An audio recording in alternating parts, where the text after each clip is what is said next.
31 mai, après l'entrée solennelle dans le Saint-Sépulcre et la prière de louange, l'administrateur apostolique du patriarcat latin de Jérusalem, Monseigneur Pier Battista Pizzaballa, a présidé la messe du Corpus Domini.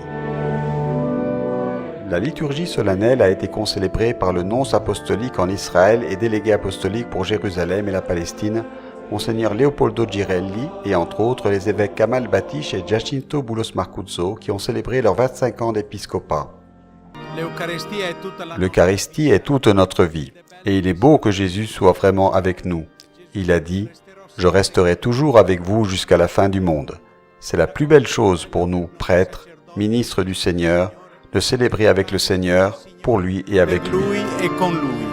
Même à notre époque où le tout de suite sont apparemment une conquête sociale, a souligné Monseigneur Pizzaballa dans son homélie, l'Eucharistie reste un mystère qui demande du temps, de l'acceptation, de la compréhension. L'administrateur apostolique a ensuite expliqué comment le mystère de l'Eucharistie pénètre progressivement dans notre vie de manière toujours plus profonde et intense et forme notre manière de penser, de vivre et de prier. Cette alimentation quotidienne, cette familiarité quotidienne avec le pain eucharistique, avec Jésus lui-même qui est amour, forme progressivement notre pensée à l'amélioration constante, au goût de l'attente, rempli aussi par tous nos efforts, et où notre vie devient offrande donnée gratuitement, comme l'Eucharistie nous appelle à être. Comme le dit le pape François, l'Eucharistie nous rend forts pour donner les fruits des bonnes œuvres et vivre comme de vrais chrétiens. Nous devons donc toujours être proches de Jésus dans l'Eucharistie. Ici, en Terre Sainte, il y a beaucoup d'initiatives qui favorisent cette proximité.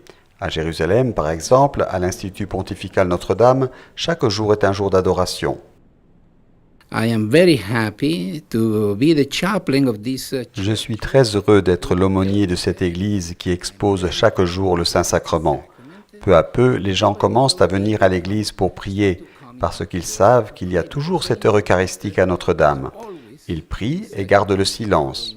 En tant que prêtres, nous ne prêchons pas, nous ne disons aucune dévotion aux prières, mais laissons les gens rester là pour prier pour leurs nécessités et leurs intentions. Il est admirable de voir la foi des gens. En entrant dans la vieille ville, le long de la Via Dolorosa à la 4e station, marquant la rencontre de Jésus avec sa mère, se trouve l'église catholique arménienne. Même ici, les pèlerins et les chrétiens locaux ont l'occasion de se tenir devant Dieu.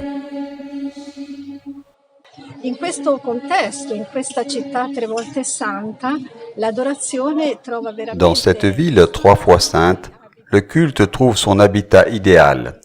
Il est beau qu'après sa présence historique, il y ait la continuité de sa présence invisible, mais tout aussi vraie et forte, et dont l'homme d'aujourd'hui, le monde d'aujourd'hui, la ville sainte ont particulièrement besoin. Nous prions surtout pour la paix.